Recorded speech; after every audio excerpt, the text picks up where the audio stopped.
Hello guys, good morning. Today is my second day here in Canada.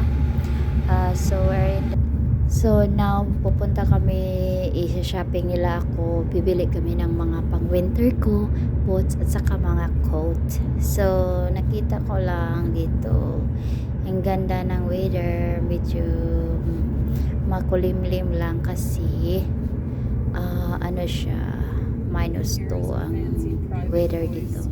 So, first time kong nakakita ng snow talaga dito. Ang ganda pala. Hindi siya masyadong malamig ngayon. Sabi nila, it's very rare ang weather today this time sa Canada kasi hindi sila naka-feel ng masyadong malamig tulad ng dati last year. So, dito sa Aurora, banda kami nakastay muna na bukas pauwi na kami sa Ontario Deep River.